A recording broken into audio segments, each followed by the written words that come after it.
Doctor Jaideep Kumar ji. Shri Radha Vallabh Shri Harivansh. Radhe Radhe महाराज जी। महाराज जी, आपके सत्संग सुनकर मैं, मेरी पत्नी, मेरा बेटा प्रतिदिन राधा नाम जपने का अभ्यास करने लगे हैं। महाराज जी, जीवन में कभी कभी ऐसे रिश्ते नाते आते हैं जिन्हें हम सच्चा प्यार और आदर देना चाहते हैं, लेकिन उनसे केवल घृणा एवं निरादर ही मिलता है। ऐसे समय में दिल दुखता है। हम अपने मन को शांत उस समय कैसे रखें? भगवान का स्मरण करके, भगवान का स्मरण करके, क्योंकि यहाँ कोई सच्चे हृदय से प्यार करना नहीं चाहता। यहाँ सब जगह स्वार्थ, छल, कपट, अपनी कामना की पूर्ति। यहाँ सच्चे हृदय वालों का आदर नहीं है, सच्चाई से चलने वालों का आदर कम है समाज में। आज जो जितना गंदा बोल सके, गंदा चल सके, गंदा आचरण कर सके, समाज उसी के, भाई ये ऐसा। और जो सिधाई से चले ना, तो लोग कंकड़ मारते, सीधे चलते चलने में कंकड़ मारते हैं, उसे छेड़ते हैं, उसको उपहास करते हैं, उसको नीचा दिखाने की कोशिश करते हैं। जो धर्म में चलना चाहता है, जो भक्ति करना चाहता है, उसका उपहास करते हैं लोग। लेकिन सत्य सत्य रहता है, उपहास सह जाओ। हम किसी से प्यार करें सच्चे हृदय से, और वो हमें सच्चे हृदय से प्यार करे, वो केवल एक ऐसा है, भगवान, दूसरा कोई नहीं है। ये हम पक्की बात तुम्हें बता देते हैं। छल कपट का प्रेम तो हमने देखा है, लेकिन सच्चा प्रेम नहीं देखा। महाराज जी, आप तो सबके हृदय की बात जानते हैं, तो क्या जो अधर्म आचरण कर रहा है वो अंदर से शांत है क्या? नहीं, बिल्कुल अंदर की बात तो महाराज जी अंदर आप ही पकड़ पाएंगे। अंदर से अशांत और भयभीत। जैसे एक किसी गैंग का आदमी, जो हम सैनपुर में गंगा किनारे थे, तो गैंग में विस्फोट हो गया था, तो भाग के आया था। वो रात में सोते समय 2-2 मिनट में उठ के बैठ जाता। तो हमसे कहते, क्यों भाई? बोले, मुझे डर है। तो जो दूसरों की हत्या किए हुए, जो पाप किए हुए, वो चैन से सो नहीं सकते, चैन से खा नहीं सकते, उस मतलब चैन से 1 मिनट नहीं रह सकते। केवल बाहरी रुआब तुम्हें दिखाई देती है कि लांग बूट पहरे, राइफल लिए और बड़ा ऐसा। फायदा क्या हुआ महाराज? तो बस यही तो जीव का भ्रम है, यही जीव का भ्रम है। वो फायदे के लिए अगर समझे तो भगवान का मार्ग है। ये तो अच्छे, यही रोड के किनारे पड़े हैं, ये क्योंकि वो अधर्म नहीं कर रहे हैं ना, इसलिए वो रोड के किनारे चैन से सो रहे हैं। और वो गद्दा में भी बैठकर चैन से नहीं सो पा रहा था, 2-2 मिनट में उठ के बैठ जाता। कोई आया क्या, कोई मेरे विषय में पूछा क्या? वो एकदम घबरा रहा था और राइफल बगल में रखे हुए भयभीत है, अशांत है, चित्त बेचैन है। पाप करने वाला कभी शांत नहीं हो सकता। अशांत, चिंता, शोक, भय, उद्वेग, ये उसको प्राप्त होते, पर उसको दूसरा रास्ता मालूम नहीं, इसलिए उसी रास्ते पे बढ़ता चला जाता है, उसी रास्ते पे बढ़ता जाता है। क्योंकि कहीं से धन मार लिया तो है, तो भयभीत है। मर्जी समझ आ रही है कि कोई सरकारी उसमें भी है, अगर उसने 5 लाख की घूस भी ले ली, बट उसको प्रतिपल भय है कहीं घर में छापा ना पड़ जाए, कोई पकड़ा ना जाऊं। बट महाराज जी, ये बात समझ क्यों नहीं आती हमें? भगवान की माया ऐसी प्रबल है कि वो अज्ञान में ही जी रहा है, इसलिए उसको समझ में नहीं आता। और फिर समझ में कभी एक ना एक दिन आ जाता है, जब पकड़ा जाता है, बेइज्जती होती है, तब उसको लगता है यार इससे तो अच्छा है कि जो हमें सरकारी पेमेंट मिल रही थी उसी में शान से जीते। तो एक ना एक दिन अधर्म चोट करता है, पर जब चोट करता है तो बहुत समय व्यतीत हो जाता है, बहुत हम आगे निकल गए होते हैं, पीछे लौटने का चांस नहीं रहता है। महाराज जी, आप तो शास्त्रों का परिणाम भी जानते हैं, तो इसका परिणाम क्या होगा? नरक, अन्य पशु पक्षियों की योनियों में जाना, भयानक रोगों से ग्रसित हो जाना, और इसी जन्म में परिवार में भयानक अशांति फैल जाना। ये पक्का बात? पक्का, बिल्कुल पक्का है। अगर आप घूस लोगे, अधर्म का पैसा लोगे, तो आपका परिवार कभी सुख, चैन और शांति से नहीं रह सकता। आपके लड़के, आपके परिवार वाले ही आपको उसका परिणाम दिखा देंगे कि आपने जो कमा के दिया है वो अशांति और दुख का कारण है, अशांति और दुख का कारण है। श्री हरिवंश महाराज जी, महाराज जी, आपकी अपार कृपा से मैंने समस्त दुष्कर्म जैसे व्यभिचार, मादक पदार्थों का सेवन, धूम्रपान, झूठ बोलना, चोरी करना, पैसे का छल कपट करना को त्याग दिया। परंतु एक मन में बहुत खेद है कि आप इतनी देर से क्यों मिले महाराज जी? आज जीवन की 46 वर्ष की आयु व्यर्थ हो। इस विषय पर न सोचे, अब ये सोचे कि जब से मिले हैं तो अब हमको समय नष्ट नहीं करना, अब हमको अच्छे से समय गुजारना है। भगवान का नाम जप करते हुए, परोपकार करते हुए, धर्म पूर्वक धन कमाते हुए, परिवार का प्यार पूर्वक पोषण करते हुए, अब जीवन में अपराध नहीं करना, गलती नहीं करना। अब लो नशानी, अब ना नशई हो। तो जितनी श्वासें हैं, जितना आपका समय है, वही भगवत प्राप्ति के लिए पर्याप्त है, उसी से भगवान की प्राप्ति हो जाएगी। हमें जो समय अब मिला है, हम जग गए तो अब हमसे गलती ना होने पावे, ये सबसे बड़ी बात है। पीछे जो भूत गया उसको तो छोड़ो, अब भविष्य की चिंता को छोड़ो, वर्तमान को संभाल लो। वर्तमान को भगवान नाम जप में, वर्तमान को परोपकार में, वर्तमान में दूसरे की सेवा करो, इसी से तुम्हारा मंगल हो जाएगा। अंजू जिंदल जी। राधे राधे महाराज। महाराज जी आपके चरणों में कोटि कोटि प्रणाम। महाराज जी मेरे प्रश्नों के सारे उत्तर तो आप अपने आप ही दे देते हैं, मुझे तो सिर्फ इतना पूछना है कि आपको मेरे और मेरे जैसे जितने भी लोगों का प्रश्न होता है उनका उत्तर और प्रश्न दोनों कैसे पता लग जाता है, क्योंकि सब यही कहते हैं कि हम प्रश्न सोचा और अगले दिन महाराज जी ने हमारे प्रश्न का उत्तर दिया। नहीं, इसमें मुख्य बात भगवान की है, जो हमारे भी हृदय में बैठे और आपके भी हृदय में बैठे हुए। तो आपके हृदय में कोई ऐसा प्रश्न हुआ और किसी ने आप प्रश्न कर दिया और उसका उत्तर आपको मिल गया, तो इसमें मुखिया भगवान हुए ना, मुख्य तो भगवान हुए। जो प्रश्नकर्ता से वही प्रश्न कराया जो सैकड़ों लोगों के हृदय में चल रहा था, और उत्तरकर्ता के हृदय में बैठ के उत्तर दे दिया। तो प्रश्नकर्ता और उत्तरकर्ता और श्रोता तीनों में मुख्य भगवान हुए कि नहीं हुए? तो भगवान का ही ये सारा खेल है। पर महाराज जी अगले दिन ही कैसे होता है कि प्रश्न का उत्तर अपने आप ही आ जाता है? हाँ, तो भगवान का ही खेल है, इसमें हमारा क्या खेल? हम तो कच्चा न पड़े, हमें तो कुछ ज्ञान नहीं है, भगवान ही सब बुलवाते हैं। अनन्या सिंह जी। राधे राधे महाराज। राधे राधे महाराज जी। महाराज जी ईमानदारी पे भी चलने पे कभी कभी कष्ट भोगने पड़ते हैं, और क्या ये प्रारब्ध हम अपने अच्छे और सच्चे कर्म से सही नहीं कर पा रहे? नहीं नहीं, इसमें वर्तमान के सत्य मार्ग में चलने की कमी का कोई प्रमाण नहीं होता। इसमें होता हम सत्य चल रहे हैं, लेकिन इस समय हमारा बुरा प्रारब्ध चल रहा है। तो देखा जाता है कभी कभी धर्मात्मा पुरुष दुख भोगते हुए और पापात्मा पुरुष सुख भोगते हुए। तो पापात्मा पुरुष का उस समय पुण्य चल रहा है, तो पुण्य फल से वो सुख भोग रहा है, और वो पाप का फल चल रहा है, इसलिए धर्मयुक्त चलने पर भी उसे दुख भोगना पड़ रहा है। लेकिन विजय धर्मात्मा की होगी, पापात्मा का नाश होगा। जैसे कुछ समय तक 12 वर्ष का वनवास, 1 वर्ष का अज्ञातवास पांडवों को भोगना पड़ा, और सम्राट पद पर दुर्योधन बैठे खूब फूला, लेकिन अंत में हस्तिनापुर नरेश महाराज युधिष्ठिर हुए और कौरवों का सम्यक विनाश हुआ। तो पापात्मा पुरुष कभी कभी सुखी देखा जाता है वो अपने पुण्य बल से, और जब उसका पुण्य क्षीण हो जाएगा और वर्तमान का पाप और पुराना पाप जुड़ेगा तब वो ब्लास्ट हो जाएगा, तब वो नष्ट हो जाएगा। तो हमें चाहिए धर्म से ही चलना चाहिए, भले दुख मिले तो हमारे पूर्व पाप का परिणाम है, उसे हम भोग लेते हैं, आगे हमारा मंगल होगा। ये पक्का निश्चित बात है, इसमें कोई भी संशय नहीं है।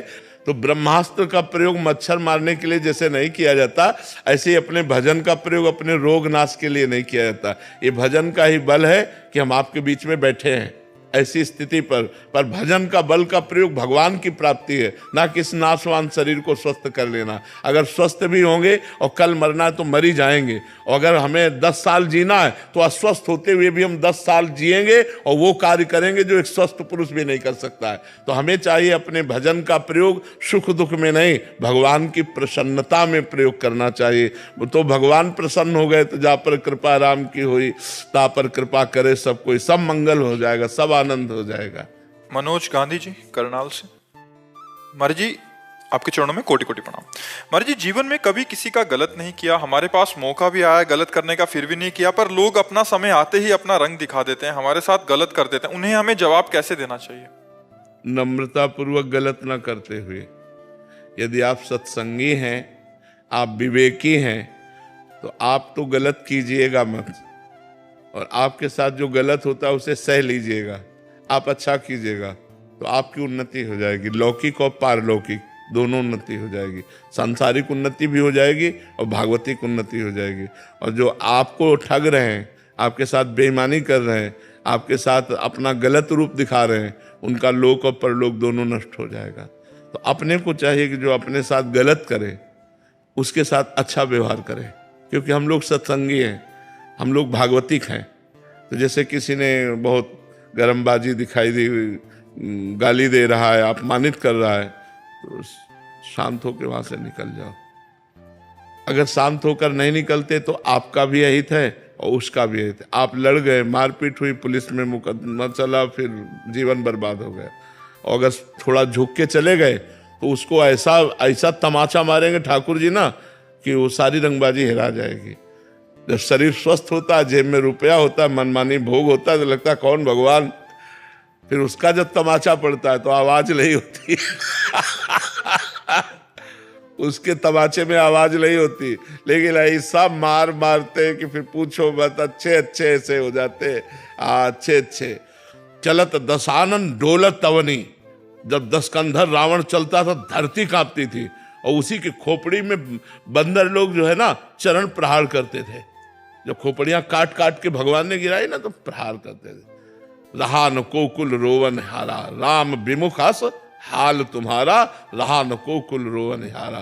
तो रहे न रावण सम अभिमानी, हिरणा कश्यप सम वरदानी, खान विभव की खान जगत में कुछ दिन के मेहमान, भजले श्री भगवान जगत में कुछ दिन के मेहमान। तो हमें लगता है जो ज्यादा गर्व करे उसके सामने थोड़ा झुक के निकल जाओ।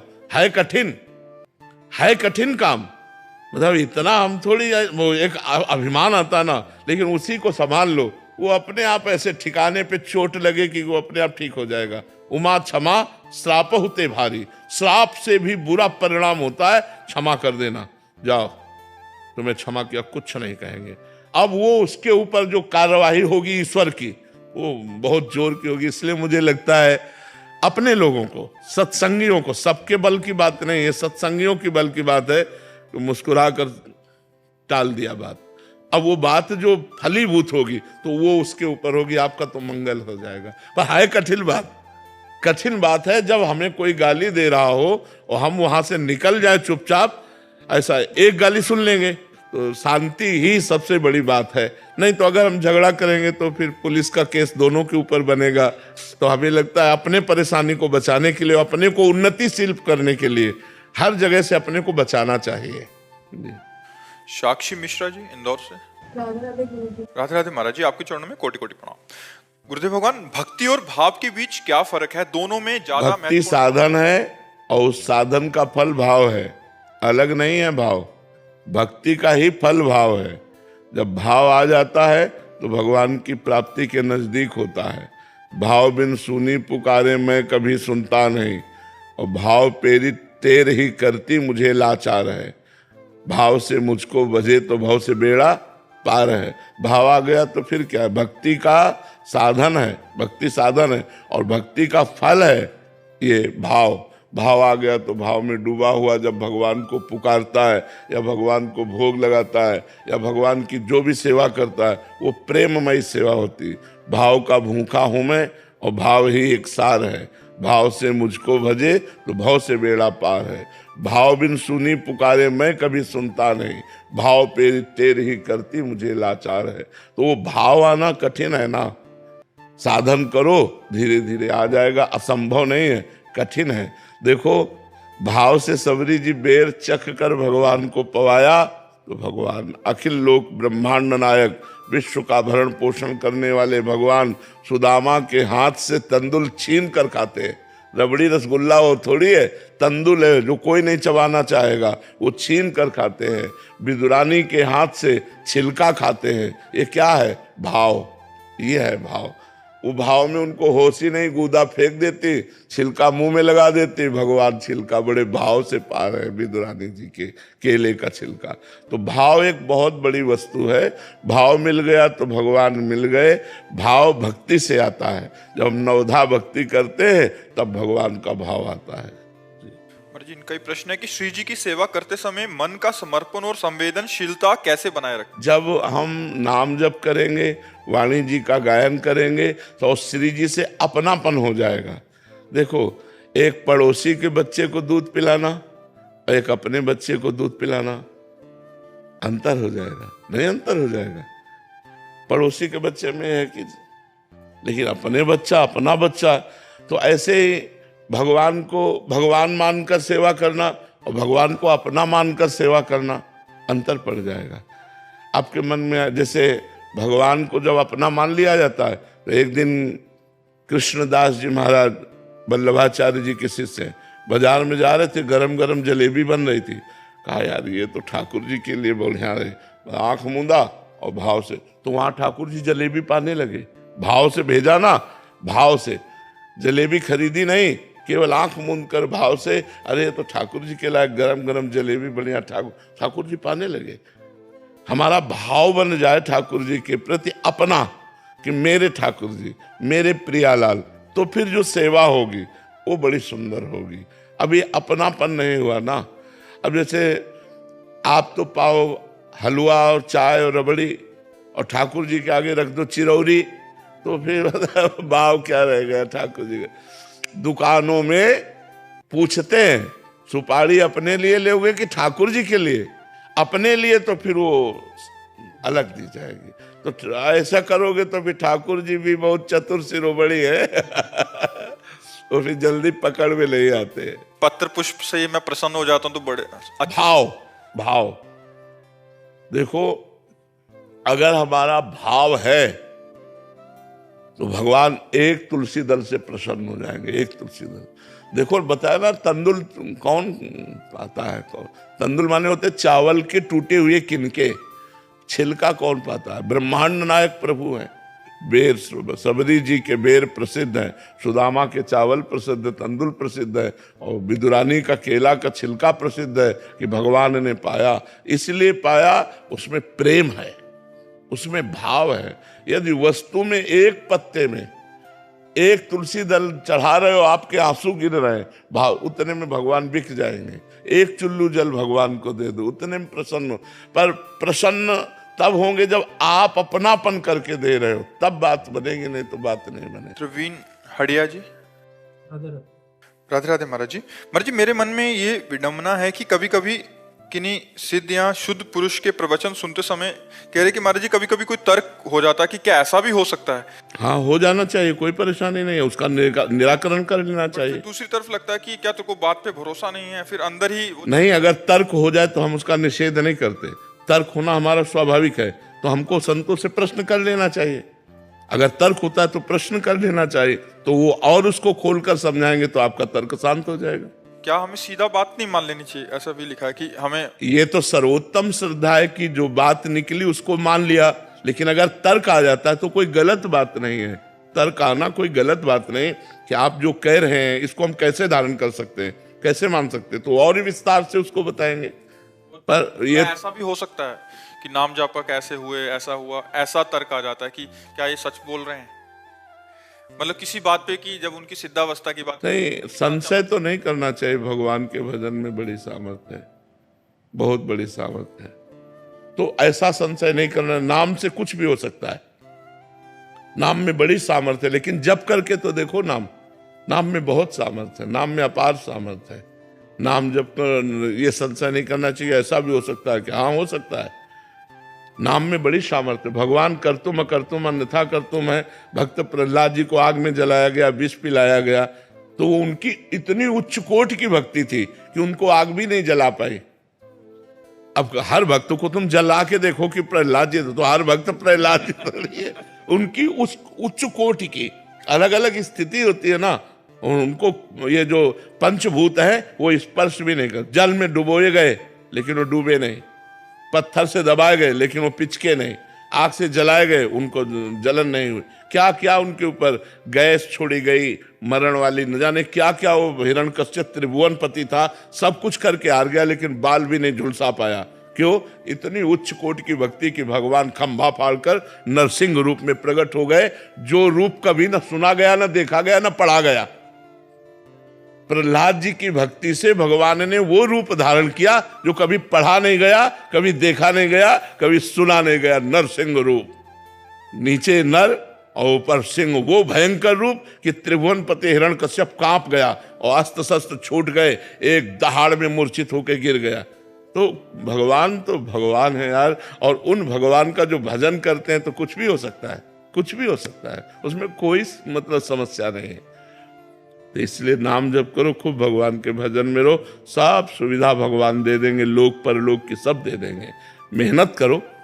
अब हम मेहनत करते हैं, दिन भर मेहनत करते हैं, बीमार होने पर भी मेहनत करते हैं। यहाँ जो मेहनत हुई अपने एकांत में जब हुए तो वहां भी मेहनत शुरू। अपना अपना काम है, धंधे में लगे हो तो मालिक देख रहा है ईमानदारी से, तुम्हें वो इतना देता रहेगा। और फ्रॉडगिरी से जितना चलेगा वो 4 दिन चलेगा, इसके बाद बैठ जाएगा। तो इसलिए धर्म से चलो, खूब नाम जप करो, सब कामनाएं भगवान पूर्ण करने में समर्थ है। सोनिया जी पानीपत से। राधा वल्लभ श्री श्री हरिवंश महाराज जी। महाराज जी, अक्सर प्रतिकूल समय में किसी के पास जाएं तो वो उपाय में टोटका पूजा आदि की सलाह समाज को देता है, तो परंतु नाम जप और भजन पर वो विश्वास नहीं बनता, ना कोई नाम जप और भजन की सलाह मानता है महाराज जी। सभी का ध्यान टोटका आदि में ही रहता है कि जल्दी लाभ मिल जाए। अरे काहे को फालतू की बातों में समय बर्बाद करोगे। भगवान का नाम सर्व मंगलमय है। भगवान की शरण में होने पर, भगवान का नाम जप करने से जो प्रारब्ध दुख है वो भोगने की सामर्थ्य आती है और नए पाप नष्ट हो जाते हैं, पाप करने की इच्छा का नाश हो जाता है, जीव का परम मंगल हो जाता है। इन टुटका फुटका से कुछ नहीं होता। अरे भगवान की कथा करो, भगवान का नाम कीर्तन करो, भगवान की महिमा का गान करो। सब जीव माया से भूला हुआ है, इसीलिए सब कोई सलाह थोड़ी भगवान के नाम की देता है। ये बहुत भूल है, इधर उधर करने से कुछ नहीं होता। सुनो भरत भावी प्रबल बिलख कहो मुनिनाथ, हानि लाभ जीवन मरण जस अपजस विधि हाथ। ये टुटका से ठीक होने वाला नहीं है, ये विधान है, टुटका से ठीक होने वाला नहीं। भाई मैं हमारी बात मान लो, भगवान का आश्रय लो। सर्व विपत्ति का नाश करने में समर्थ केवल भगवान है, दूसरा कोई नहीं है। हर दुख का नाश करने के लिए भगवान समर्थ है, हरि समर्थ है। उनका आश्रय लो, उनका नाम जपो करो। अगर भाई किसी को टुटका से फायदा मिल जाए तो आपके पुण्य से उसका लाभ मिला है, ना कि टुटका से। जैसे आपकी भावना बनी, आप यहाँ आए और आपका कोई काम बन गया, तो आप आए, ये आपका पुण्य हुआ, तपस्या हुई ना। आप मेहनत कर कर आए, घंटों खड़े रहे, दर्शन किए, तो उसके फल रूप में आपका काम बन गया। वो हमसे थोड़ी बना, वो आपकी साधना बनी, तब आपका काम पूरा हो गया। तो हमें लगता है कि हम साधना करें, हम तपस्या करें, हम भगवान का भजन करें, जो सत्य मार्ग है उसका हम अवलंबन लें। ये टुटका फुटका से तो मुझे नहीं लगता कि कुछ होने वाला है। और टुटका कहते किसे हैं, क्या टुटका होता है? चौराहे पे नींबू रखो, फिर उसकी चार और फिर पीछे को फेंको। काला भूत हो घर के आगे टांग लो, नजर ऐसा चप्पल टांग लो। इस सब से कुछ नहीं होता है। भगवान का देखो, विभीषण जी लंका में है, राम नाम अंकित गृह, भगवान का नाम अंकित है दीवाल में, भगवान का नाम। ये नहीं जूता चप्पल टांगने नहीं, राम नाम अंकित गृह शोभा। घर की शोभा क्या है? भगवान का नाम पहले लिखा होता था दरवाजे पे, अतिथि देवो भव। अब लिखा होता कुत्ते से सावधान, लिखा था। अब कलयुग का प्रभाव बढ़ गया है अलग अलग। तो हम तो कहते हैं अगर आपका श्रद्धा विश्वास बने हमारी बात पे, तो भगवान का नाम लो। नाम लेत मंगल दिशि दशहु, दसों दिशाओं में मंगल होगा। हरि स्मृति सर्व विपद विमोक्षण। जहां आपको लग रहा हो कि अब अमंगल होने वाला है, पुकारो मंगल भवन भगवान को, हे हरि, हे भगवान, हे करुणामय, मुझ दीन की बात सुन लो, मेरी रक्षा कर लो। भगवान मंगल करेंगे। ये नींबू और ये घोड़े की नाल और ये इधर उधर की चीजें रक्षा नहीं करेंगी। ये सब प्राकृतिक नाशवान वस्तुएं हैं, हमें इन पर तो विश्वास नहीं है, हमें विश्वास नहीं है। आपको हो तो धन्यवाद, आप कीजिएगा, और जब आपको उससे लाभ ना मिले तो फिर भगवान का नाम लीजिएगा। अगर हमारे प्रारब्ध में किडनी भोग लिखा है तो त्रिभुवन में कोई पैदा नहीं हुआ कि इसे ठीक कर दे, और इसे ठीक होना लिखा है तो त्रिभुवन में कोई नहीं कि इसे बिगाड़ सके। देखो भगवान चलाना चाह रहे हैं तो ऐसी स्थिति में भी प्रवचन हो रहा है, एकांतिक वार्ता हो रही, सब हो रहा है। और अगर भगवान ना चलाना चाहे तो चाहे जितनी किडनी बदल लो, सब इन्फेक्शन हो जाएगा, फेल हो जाएंगी। हमें लगता है भगवान से बढ़कर कोई नहीं है, तो हमें भगवान की आराधना करनी चाहिए। जितने देवी देवता हैं सब भगवान के ही स्वरूप हैं। आराधना करो, पाठ करो, भगवान के नाम से दूसरों को दान करो, दूसरों गरीबों की सेवा करो। ये तो मेरी समझ में आता है, लेकिन और अन्य बातें सब समझ में आती। महाराज जी आजकल मानसिकता ऐसी हो गई है कि हमें कुछ ना करना पड़े, जो काम करे अंगूठी करे, जो काम करे नींबू करे, मतलब हमें कुछ ना करना पड़े। हम नाम जप करेंगे तो हमारा चिंतन, हम विषय भोग भोगें, हम जैसा हम चाह रहे हैं वैसा हो, या तो आप हमारे लिए हवन करें पर हम सुखी हो जाएं। ऐसा नहीं हो सकता। निज कृत कर्म भोग सुनवाता, शब्द पढ़ाओ, निज कृत, आपका किया हुआ कर्म ही आपको सुख दुख प्रदान करेगा। दूसरे का किया हुआ कर्म आपको सुख दुख नहीं प्रदान करेगा। आप पैसा रुपया नाना प्रकार की भोग सामग्री एकत्रित कर सकते हो, लेकिन सुख शांति नहीं, वो केवल परमात्मा में ही मिलेगी। यदि परमात्मा का चिंतन नहीं करते हो तो आप सुखी नहीं हो सकते, आप शांत नहीं हो सकते, चाहे जो कुछ इकट्ठा करके देख लो। तो भगवान की ये सब लीलाएं मायाकृत हैं। हम तो सबसे यही कहते हैं कि भगवान का नाम जप करो, भागवत कथा सुनो, भगवान की चर्चा सुनो, नाम कीर्तन करो, दूसरों का उपकार करो, तुम्हारा मंगल हो जाएगा। श्री हरिवंश महाराज जी आपकी अपार कृपा से मैंने समस्त दुष्कर्म जैसे व्यभिचार, मादक पदार्थों का सेवन, धूम्रपान, झूठ बोलना, चोरी करना, पैसे का छल कपट करना को त्याग दिया। परंतु एक मन में बहुत खेद है कि आप इतनी देर से क्यों मिले महाराज जी? आज जीवन की 46 वर्ष की आयु व्यर्थ हो। इस विषय पर न सोचे, अब ये सोचे कि जब से मिले हैं तो अब हमको समय नष्ट नहीं करना, अब हमको अच्छे से समय गुजारना है। भगवान का नाम जप करते हुए, परोपकार करते हुए, धर्म पूर्वक धन कमाते हुए, परिवार का प्यार पूर्वक पोषण करते हुए, अब जीवन में अपराध नहीं करना, गलती नहीं करना। अब लो नशानी अब ना नशई हो। तो जितनी श्वासें हैं, जितना आपका समय है, वही भगवत प्राप्ति के लिए पर्याप्त है, उसी से भगवान की प्राप्ति हो जाएगी। हमें जो समय अब मिला है, हम जग गए तो अब हमसे गलती ना होने पावे, ये सबसे बड़ी बात है।